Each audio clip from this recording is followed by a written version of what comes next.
Assalamualaikum warahmatullahi wabarakatuh. Waalaikumsalam warahmatullahi wabarakatuh. Ya, selamat malam Ibu, selamat malam Kak. Pertama-tama terima kasih banyak untuk kesediaan Kakak dalam wawancara yang dilakukan secara virtual ini ya. Dan perkenalkan kami selaku mahasiswa Universitas Indra Prasta PGRI, yang mana kami ditugaskan oleh dosen pengampu mata kuliah pengembangan profesi konseling untuk melakukan wawancara kepada profesi yang salah satunya adalah psikolog. Dan izin untuk memperkenalkan diri ya, satu-satu memperkenalkan diri ya kawan-kawan. Setelah memperkenalkan, di sini nanti kami akan memberikan beberapa pertanyaan terkait profesi yang sekarang Kakak jabat ya Kak? Jalanin kayaknya ya. Ya. Oke, pertama perkenalkan saya dulu ya. Oke, saya namanya Destian Anjar, bisa dipanggil Desti. Yang lain? Ya. Perkenalkan Kak, nama saya Saskia Dianara, bisa dipanggil Saskia. Halo. Kenalkan Kak, nama saya Nanda Putri, bisa dipanggil Nanda. Halo Nanda. Kenalkan Kak, nama saya Siti Najibah, biasa dipanggil Najibah. Najibah. Perkenalkan Kak, saya Rafika Natasha, dipanggil Rafika. Aku Silvi Damayanti, biasanya dipanggil Silvi. Halo. Perlu memperkenalkan diri nggak? Boleh Ya, Kak? perlu. Oke. Nama saya Mala Nasution, tapi saya biasa dipanggil Mala. Seperti yang kalian tahu, profesi saya saat ini sebagai psikolog, fokusnya di psikologi sekolah atau pendidikan. Nanti kita akan bicara lebih jauh tentang profesi saya ya. Ya, oke.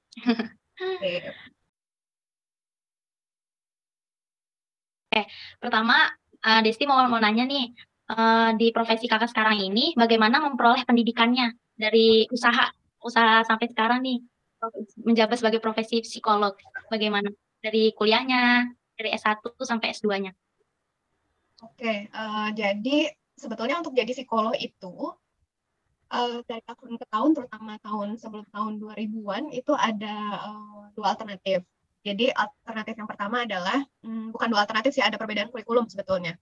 Jadi sebelum tahun 2000-an, mungkin tahun 90-an, sarjana psikologi yang menempuh pendidikan jenjang strata psikologi, lulus menjadi sarjana psikologi, lalu mereka boleh mengambil namanya program profesi.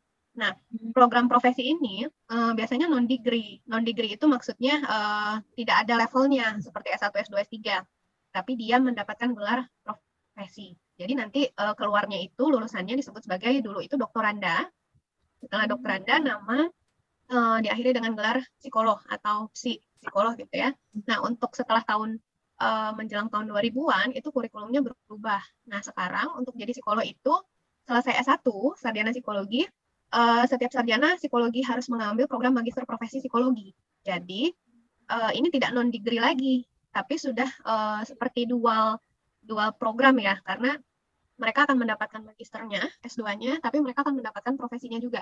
Sehingga gelar mereka sekarang, seperti saya, adalah kalau mau dibuat lengkap, SPSI mewakili sarjana psikologi, lalu MPSI mewakili magister psikologi, lalu yang profesinya psikolog. Nah, untuk mempersingkat, karena yang bisa mengambil magister profesi psikologi hanya sarjana psikolog, maka dipersingkat menjadi MPSI psikolog, seperti itu.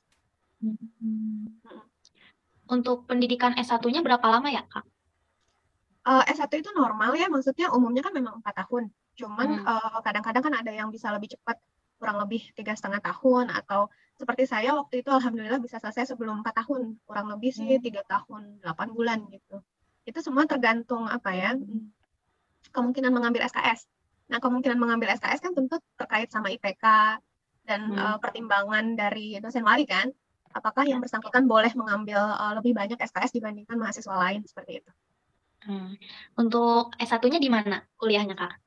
Oke, S1 saya di UPI. Tahu Bandung ada Universitas Pendidikan Indonesia? Oh iya, tahu. Nah, untuk S2-nya berapa tahun? Maksudnya lebih cepat atau gimana untuk S2-nya? Nah, karena S2-nya adalah magister profesi, jadi dia harus menyelesaikan dulu perkuliahan magisternya. sambil ongoing menyelesaikan keprofesiannya. Perbedaannya apa? Jadi untuk magister dia akan menempuh SKS yang sama dengan magister-magister lainnya, seperti itu. Tetapi untuk keprofesiannya ditambah seperti banyaknya studi kasus, mengambil banyak kasus, minimal beberapa kasus di area ini, area itu. Nah, itu yang menyebabkan akhirnya proses pendidikannya sedikit lebih lama dibandingkan S2 lainnya. Kalau S2 lainnya bisa ditempuh, betul, S2 lainnya bisa ditempuh kurang lebih 2-3 tahun. Kembali lagi ke pribadi masing-masing, tetapi kemarin waktu itu saya menempuh kurang lebih 4 tahun, seperti itu. Untuk S2-nya kuliah di mana ya, Kak? S2-nya sama, masih di Bandung, pindah kampus ke Unpad, Universitas Padjadjaran, karena S2 Magister Profesi Psikologi itu masih terbatas. Kalau di Bandung baru 2 kampus negerinya Unpad, kampus swastanya Unisba. Mungkin pernah dengar Universitas Islam Bandung? Iya, pernah. Ya, kalau di Jakarta dan sekitarnya sudah lebih banyak. Oh ya. Terus juga alasan ngambil psikolog dari awal kuliah itu apa, Kak? Apa ya? Jadi gini, sebetulnya terus terang tadinya cita-cita saya mau ngambil teknik lingkungan. Jadi waktu saya SMA, saya ngambil jurusan IPA dan saya tertarik banget sama mata pelajaran biologi yang berkaitan sama makhluk hidup. Nah, dari minat itu pengennya ngambil teknik lingkungan. Tetapi ketika kita SNPTN, zaman saya namanya SNPTN, zaman dulu namanya UMPTN, sekarang mungkin SBMPTN, itu kan kita boleh memilih 2-3. Kalau 3 itu IPC. Nah, saya ambil waktu itu 3 kalau nggak salah. Saya ngambil IPC juga. Saya ngambil teknik lingkungan. Lalu yang IPA-nya juga saya ngambil psikologi. Lalu yang IPS-nya saya ngambil hubungan internasional. Gitu. Nah, qadarullah-nya, Allah menakdirkan saya masuk di psikologi. Awalnya nggak tahu apa-apa nih tentang psikologi dan masih terpikir untuk mencoba di tahun kedua untuk SNPTN lagi karena masih penasaran pengen ngambil teknik lingkungan.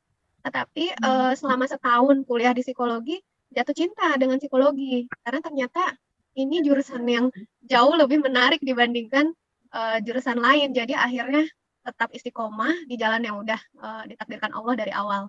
Seperti itu. Terus pertanyaan selanjutnya, untuk tugas profesi yang sekarang Kakak jabati itu apa ya, Kak? Tugas-tugasnya. Oke, sebelum saya ke arah sana, saya mau menjelaskan dulu bahwa di dalam psikologi itu ada majoring atau kekhususan. Nah, kekhususan ini ada beberapa bidang atau area. Di antaranya adalah psikologi klinis. Nah, ini adalah orang-orang yang mungkin teman-teman temui di rumah sakit jiwa atau rumah sakit. Mereka psikolog yang memang fokus di area klinis. Lalu atau perkembangan. Mereka biasanya beririsan. Nah, lalu yang berikutnya ada psikologi sosial yang banyak berhubungan sama isu-isu sosial. Lalu ada psikologi eksperimen yang banyak fokus terhadap penelitian perilaku. Lalu ada psikologi industri dan organisasi yang banyak kalian kenal sebagai HRD atau Human Resource Management, Talent Development, kayak gitu. Nah, yang terakhir adalah psikologi pendidikan. Psikologi atau psikolog yang fokus terhadap semua hal terkait dengan pendidikan, proses belajar, dan mereka biasanya nanti lulusannya disebut sebagai psikolog sekolah. Seperti itu.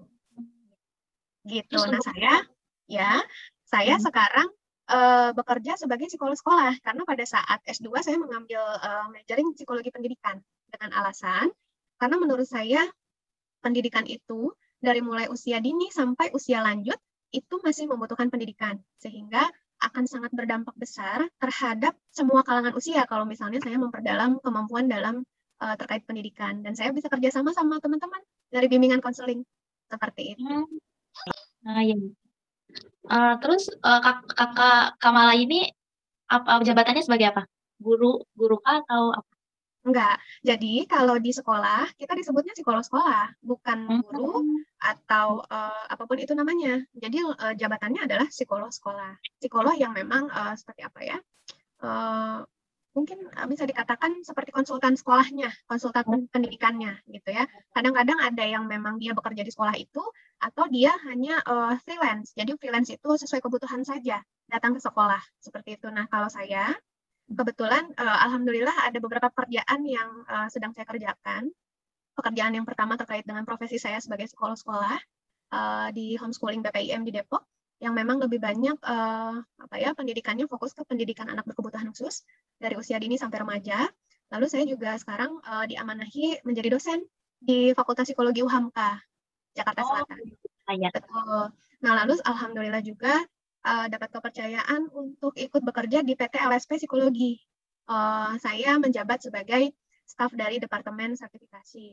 LSP Psikologi ini adalah lembaga sertifikasi profesi bidang psikologi yang tugas dan peranannya adalah membantu kalangan-kalangan praktisi psikologi untuk mendapat lisensi dari nasional atau negara, BNSP. Pernah dengar BNSP? Nah, BNSP itu ini Badan Nasional Sertifikasi Profesi. Nah, kalau kalian nanti profesinya namanya konselor, pasti ada LSP-nya. Itu nanti saya memfasilitasi proses uji kompetensinya. Kalau lulus dari uji kompetensi tersebut, mereka akan mendapatkan sertifikat nasional cap negara sebagai profesional di bidang yang mereka ambil. Gitu. Halo Kak.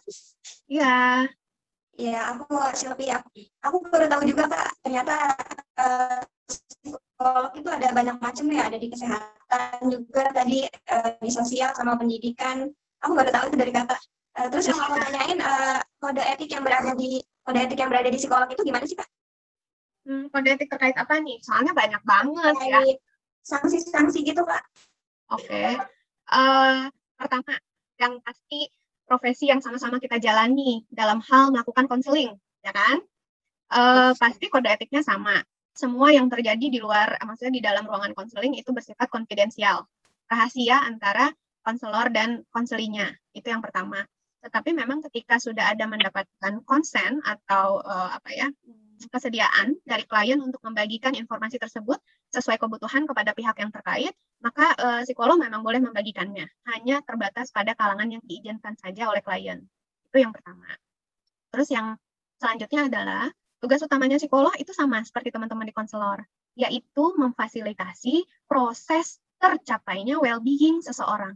Well-being itu kesejahteraan atau kesehatan mental. Dalam aspek apa? Aspek apapun di ranah psikologis, sebetulnya seperti itu.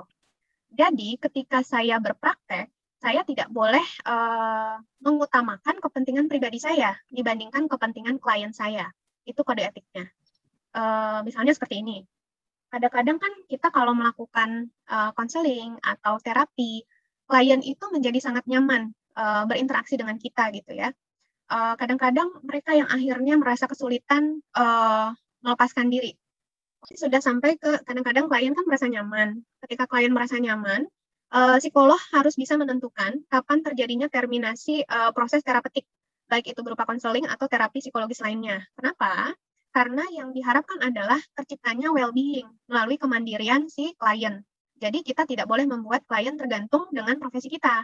Mereka harus bisa mandiri untuk mencapai kesejahteraannya sendiri gitu. Itu tujuan utamanya. Tetapi memang kadang-kadang menjadi sulit karena klien sendiri yang tidak mau diterminasi gitu ya. Jadi mau tidak mau kita harus tegas. Itu.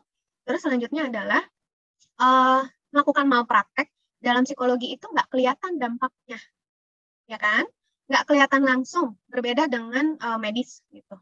Nah, tetapi dampaknya akan dirasakan dalam waktu yang sangat lama, in the future, mungkin beberapa tahun kemudian, atau dia berlangsung sangat lama malah gitu ya, dan sulit terdeteksi. Maka kita sendiri sebagai profesinya yang harus menyadari kalau memang kita sudah masuk ke area malpraktek, kayak gitu. Kalau memang kita sudah merasa tidak mampu, mungkin menghadapi atau menghandle klien tersebut untuk mencapai tujuan awal yaitu kesejahteraan klien, maka kita wajib merefer klien ke profesi yang terkait. Kalau memang harus di-refer ke medis, kita refer ke dokter. Kalau memang harus di-refer ke terapis, kita refer ke terapis gitu. Dan memang kita nggak bisa kerja sendiri dalam menangani manusia. Manusia itu sangat kompleks. Aspek di dalam diri dia banyak. Bukan hanya psikologis, ada medis, ada tentang saraf, ada tentang tulang, ada tentang gizi, dan lain sebagainya. Itu yang harus kita sadari, kita punya keterbatasan. Terus yang berikutnya, ada lagi namanya psikotes. Itu mungkin teman-teman juga familiar dengan kegiatan psikotes ini.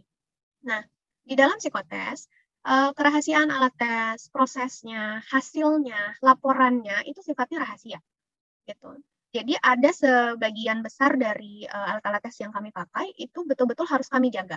Kenapa? Karena kalau tersebar luas akan bisa menimbulkan hasil yang bias dari klien.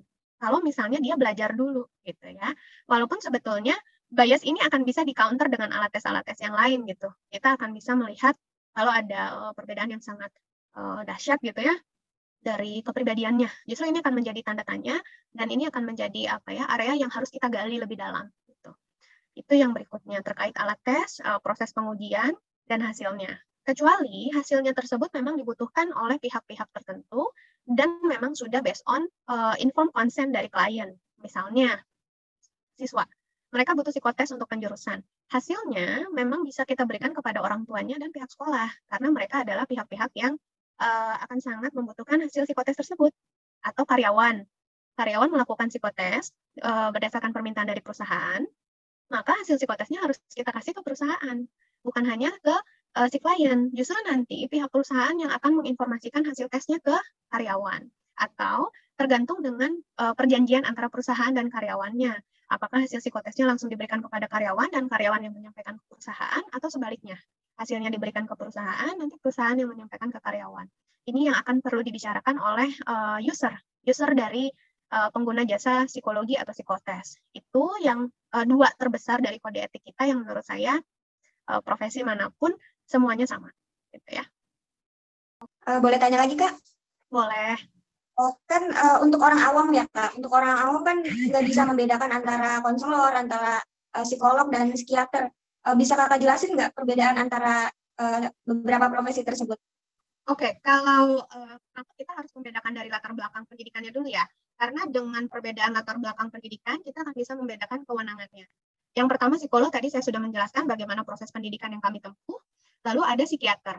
Psikiater itu basicnya adalah kedokteran. Sehingga mereka yang menjadi psikiater wajib menempuh pendidikan sarjana kedokteran dulu. Jadi mereka adalah dokter yang sudah mendapatkan profesi dokter, ya kan? Karena S1 itu belum menjadi dokter. Mereka harus melakukan program yang namanya koas. Koas itu seperti yang kami tempuh di magister profesi. Mereka magang di rumah sakit, tapi itu bukan magang yang dibayar, tapi mereka adalah proses magang dalam konteks belajar, gitu ya. Nanti ketika mereka sudah lulus mendapatkan ujian kompetensi sebagai dokter, baru mereka dapat gelar sebagai dokter. Nah, setelah mereka selesai menempuh gelar dokter tersebut, nanti mereka boleh mengambil seperti spesialis namanya. Kalau di kedokteran namanya spesialis. Nah, mereka akan menempuh spesialisasi kedokteran jiwa. Nanti keluarnya adalah psikiater. Nah, kalau konselor, sepemahaman saya, itu S1-nya seperti teman-teman yang ambil di bidang bimbingan konseling. Nanti setelah itu ada perkuliahan namanya konselor, profesi. Saya kurang paham, apakah kalian pun harus menempuh proses magister profesi konselor atau ada program pendidikan non-degree yang keluarnya nanti profesi konselor. Tetapi sepemahaman saya, nanti kalian akan mempunyai profesi namanya konselor. Asosiasinya namanya APKIN, Asosiasi Profesi Konselor Indonesia. Ya kan? Kalau kami adalah HIMSI, Himpunan Psikologi Indonesia. Nanti ada asosiasinya. Kalau saya namanya Asosiasi Psikolog Pendidikan Indonesia atau APPI, P-nya 2. Nah, nanti peranan kita di masyarakat, yang pertama, konselor akan banyak terlibat dalam proses penanganan permasalahan normal. Orang normal bermasalah, betul? Orang normal bermasalah yang membutuhkan treatment konseling. Ya kan? Jadi kalian ini kita punya keahlian yang sama. Konseling dengan pendekatan psikologi. Gitu ya. Makanya nanti di bidang pendidikan, di bidang industri, di bidang sosial, di bidang mungkin olahraga, hukum, dan lain sebagainya, di mana ada manusia yang membutuhkan konseling, kita bisa terjun bersama-sama, bisa berkolaborasi, atau bergerak sendiri, nanti ke depannya bisa berkolaborasi. Seperti itu. Nah, nanti yang membedakan antara konselor dan psikologi punya treatment-treatment lain selain konseling, gitu, yang berhubungan dengan psikologis, misalnya, mungkin CBT. Teman-teman pernah dengar Cognitive Behavior Therapy? Pernah. Nah, tidak terbatas hanya psikologi sebetulnya. Saya kurang paham, nanti kita dalami sama-sama ya, apakah sarjana dari bidang bimbingan konseling boleh mendalami CBT. Karena CBT itu keahlian. Tapi keahlian yang memang akan digunakan dalam treatment. Treatment siapa? Klien kita kan orang gitu ya, manusia. Seperti itu. Nah, memang bimbingan dan konseling ini itu bagian dari ilmu psikologi. Jadi kalau misalnya kita gambarkan, bagannya manusia itu ada fisik sama psikis. Nah, di fisik ada medis, itu psikiater. Nanti dan dokter yang lainnya. Nanti di dalam psikis itu ada psikologi. Nah, di dalam psikologi ada teman-teman juga, gitu. Ada bimbingan konseling. Karena teman-teman punya kompetensi konseling sebagai konselor yang memang akan dibutuhkan dalam mentreatment manusia, gitu ya. Nanti kita akan bisa berkolaborasi. Nah, untuk orang-orang seperti apa sih yang akhirnya butuh ditangani oleh psikiater? Untuk orang-orang yang memang sudah sangat membutuhkan treatment cepat, misalnya. Pernah dengar orang atau melihat orang yang sudah disorientasi ruang dan waktu? Belum, Kak. Oke, nah orang yang sudah disorientasi ruang dan waktu ini biasanya dia sudah punya patologis yang berat. Mungkin kita mengenalnya sebagai orang yang sakit jiwa gitu ya. Kalau kita bilangnya bukan sakit jiwa, patologi aja, patologi psikologis gitu.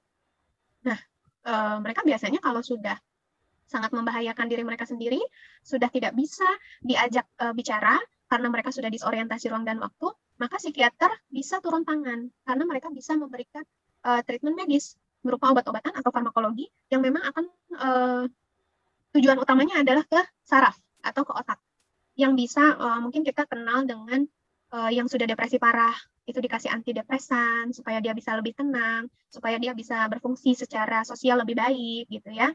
Nah, yang kasus-kasus berat biasanya memang ditangani oleh psikiater.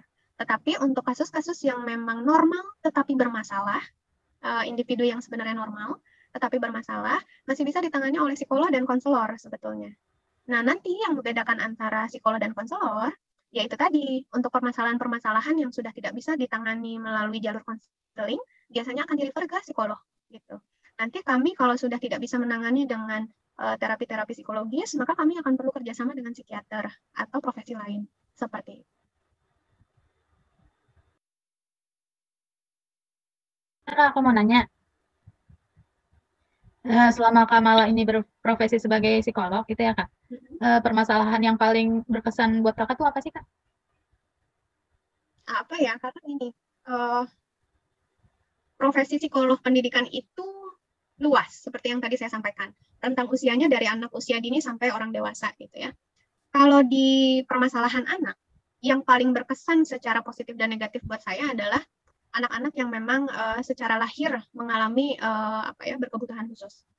Itu sangat challenging buat kita para psikolog pendidikan dan juga psikolog klinis untuk membuat si anak-anak ini bisa mencapai perkembangan yang optimal. Itu yang pertama. Lalu, ketika kita berhadapan dengan anak, kita nggak akan mungkin lepas dari yang namanya orang tua. Jadi, ketika kita menangani anaknya atau kita membantu anaknya, memfasilitasi anaknya, kita juga harus memfasilitasi orang tuanya. Nah, memfasilitasi orang tua tidak semudah yang kita bayangkan. Nanti teman-teman mengalami. Ketika melakukan konseling pada siswa, biasanya ada kasus-kasus tertentu yang mengharuskan kita konseling dengan orang tuanya. Karena ternyata akar masalah dari siswa tersebut adalah kondisi di rumah. Nah, situasi yang seperti itu sangat menantang. Karena tidak semua orang tua sudah punya atau teredukasi atau memiliki kesadaran tentang kondisi anaknya, tentang kondisi keluarganya yang harus di-treatment atau di-improve, dikembangkan untuk menjadi support system yang ideal, paling tidak kondusif untuk perkembangan anaknya dan juga untuk perkembangan anggota keluarga lain. Itu yang challenging. Yang berikutnya ketika saya menghadapi remaja, tahu dong remaja tuh luar biasa banget kan. Kita ngomong apa juga belum tentu dia denger gitu. Nah, akhirnya saya belajar ketika menghadapi remaja, nggak bisa direct. Direct itu otoriter atau memberi arahan. Yang bisa dilakukan adalah jadi teman ngobrol. Gitu. Jadi, saya mencoba membangun situasi, baik itu dalam proses konseling atau mengajar, itu kita teman. Gitu. Karena ketika connection antar individu sudah terbentuk, maka correction bisa sangat lebih mudah dilakukan. Tetapi banyak sekali orang-orang yang tidak menyadari itu. Jadi mereka sudah melakukan correction tanpa membangun connection atau yang kita sebut sebagai bonding, ikatan emosional gitu ya. Ikatan emosional di sini tentu pada tataran profesional yang sebetulnya punya tujuan profesional seperti itu. Itu remaja. Terakhir orang dewasa. Nah, apalagi orang dewasa, mereka seperti ya orang tua tadi ya, karena mereka merasa punya I don't have any problem gitu. Kalau kita mau memfasilitasi penyelesaian masalah, tidak akan mungkin bisa dilakukan tanpa si orang tersebut atau klien tersebut menyadari punya masalah apa. Benar nggak? Nah, jadi saat dilakukan konseling atau treatment lainnya, langkah awal pertama yang sangat challenging adalah membuat yang bersangkutan menyadari situasinya, sehingga yang bersangkutan mengerti permasalahannya apa. Selanjutnya baru bisa berpikir solusi. Gitu. Itu yang cukup sulit, apalagi kalau klien itu datangnya bukan karena kesadaran sendiri, tapi dirujuk oleh orang tua, atau dirujuk oleh perusahaan, atau dirujuk oleh kampus, dirujuk oleh sekolah, gitu kan. Karena yang menilai dia butuh bantuan orang lain. Dianya sendiri belum tentu merasa punya masalah. Seringkali nanti kalimat yang dia ungkapkan adalah ketika misalnya saya bertanya, oke, selamat datang, sudah perkenalan, raport, dan lain sebagainya. Ada yang mau kita diskusikan? Nanti dia akan bilang, nggak tahu ya, saya disuruh ke sini sama atasan saya, nggak ngerti juga ada apa. Bayangin, kalau udah terjadi seperti itu, saya harus kayak bawang. Kalian juga nanti belajar itu. Sudah semester berapa sekarang? Semester 6. Nah, apalagi sudah semester 6 pasti sangat paham bahwa bawang itu ada layer-layernya. Nah, ketika dia datang dengan kondisi seperti itu, kita harus membuka layer-layer itu sampai dia mau memperlihatkan layer paling dalam dan menyadari kondisinya sendiri. Atau ibaratnya kalau benang kusut, kita harus membantu dia mengurai dulu benang kusutnya sampai dia paham simpulnya di mana sih yang bikin itu sangat jelimet gitu ya. Nah, nanti ketika proses mengurai benang kusut itu sudah terjadi, insya Allah proses problem solving akan sangat mudah terfasilitasi. Nah, itu ya. Ingin nanya Kak, pernah nggak terjadi kesalahpahaman di lapangan mengenai profesi Kakak? Sering ya, kesalahpahaman seperti apa nih? Yang pernah saya alami sebenarnya kayak, karena saya ada di sekolah, nanti mereka akan bertanya, oh Mbak guru ya? Gitu. Nanti akan nanya banyak tentang proses pendidikan. Tetapi saya akhirnya tidak memusingkan tentang label, yang penting saya bisa melakukan tugas dan peranan saya. Nanti pada akhirnya mereka juga akan tahu tugas dan peranan saya apa sebagai posisi psikolog sekolah. Itu yang pertama. Terus yang berikutnya adalah kesalahpahaman yang paling sering terjadi ya. Kan psikolog ya, jadi harus gini dong, harus gitu dong, harus bisa ini dong, harus bisa itu dong. Ya nggak sih? Nah, masyarakat itu punya ekspektasi yang sangat tinggi. Misalnya, pertama kenal.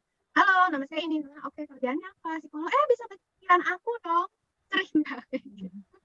Dan itu karena masyarakat tidak teredukasi dengan profesi kita gitu ya, profesi saya. Nanti akhirnya mereka bilang, bisa baca pikiran saya dong. Nanti saya akan bilang, saya psikolog loh, bukan cenayang gitu. Karena betul, psikolog akan melihat pola-pola kepribadian. Tetapi kan itu nggak langsung begitu kamu baca wajahnya atau garis tangannya, oke kamu kepribadiannya A, kan nggak gitu. Tapi kita harus melihat pola perilaku, cara dia bicara, semuanya. Baru kita bisa mengambil kayak hipotesa. Orang ini seperti apa sih? Sehingga kita bisa memprediksi kalau ada situasi kayak gini, kemungkinan dia akan seperti apa. Kan memahami pola perilaku seseorang tujuannya seperti itu ya. Tapi kan nggak bisa begitu ngelihat langsung gitu ya, pahamnya orang apa sih gitu. Nggak, itu yang paling sering terjadi. Sama yang ekspektasi tadi bahwa psikolog tuh nggak boleh down. Kata siapa? Saya kan manusia juga. Jadi bisa down.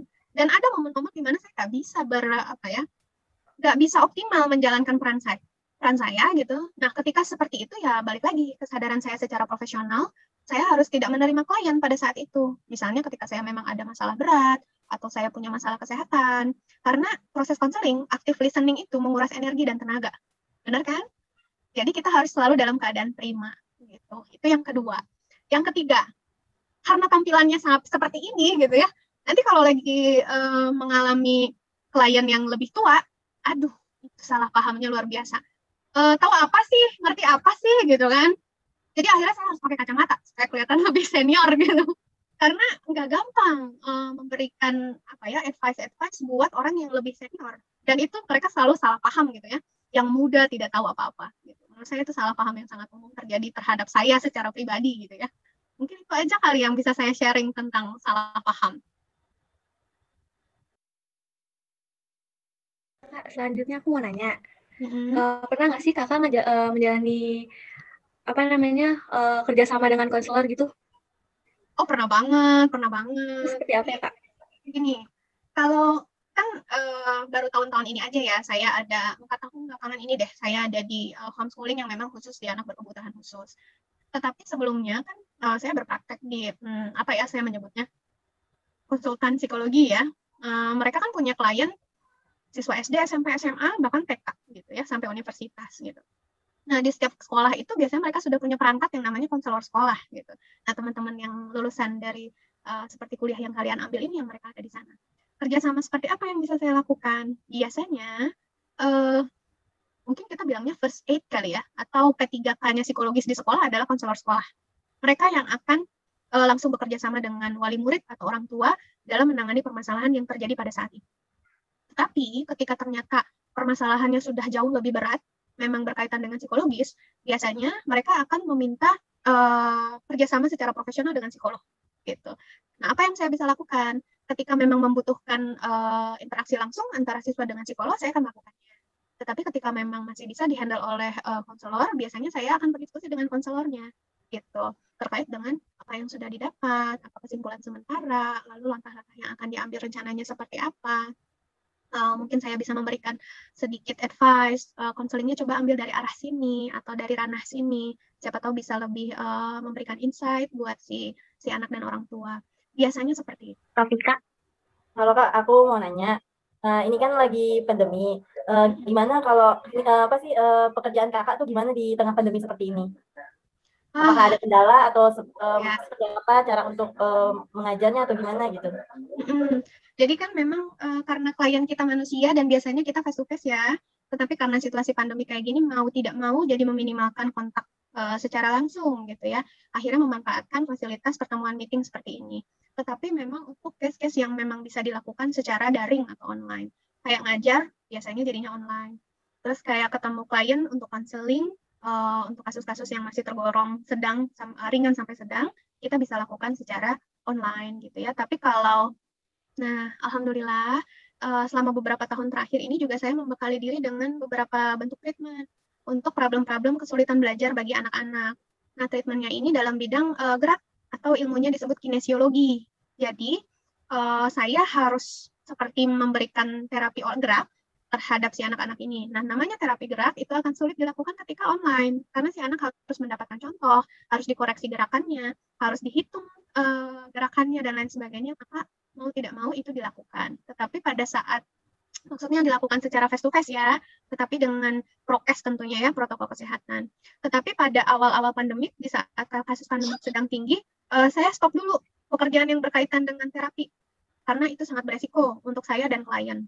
Lalu lanjut lagi di bulan September tahun lalu, sampai dengan Juni kemarin. Nah, ketika akhir Juni kasus sudah mulai lebih tinggi lagi, saya minta off lagi dari tempat saya berpraktek, off treatment anak-anak kesulitan belajar tadi sampai kasus COVID nanti mereda gitu. Dan tidak bisa dilakukan secara online karena akan menyulitkan orang tua. Nanti orang tua yang akan sangat susah melakukan proses bimbingan atau meng-guide dia untuk mengikuti treatment gerak itu. Kayak gitu.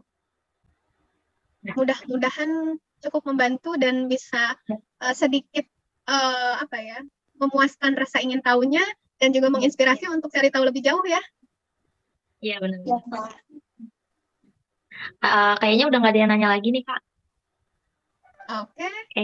Ya, sebelumnya terima kasih banyak ya Kak Mala udah menyempatkan diri untuk berkontribusi wawancara kita untuk tugas kita ya Kak ya. Iya, senang banget bisa bantu. Ya, alhamdulillah juga kita dapat ilmu banyak yang tadinya kita nggak tahu jadi tahu. Lancar kuliahnya sampai akhir, nanti kita bisa jadi kolega. Sehat-sehat terus ya. Ya, amin ya Allah. Amin. Ya, terima kasih. Terima kasih banyak Kak. Maaf ganggu waktunya ya. Apa-apa. Saya izin live ya. Kak. Halo, terima kasih. Sama-sama. Ya, assalamualaikum. Waalaikumsalam warahmatullahi wabarakatuh. Warahmatullahi wabarakatuh.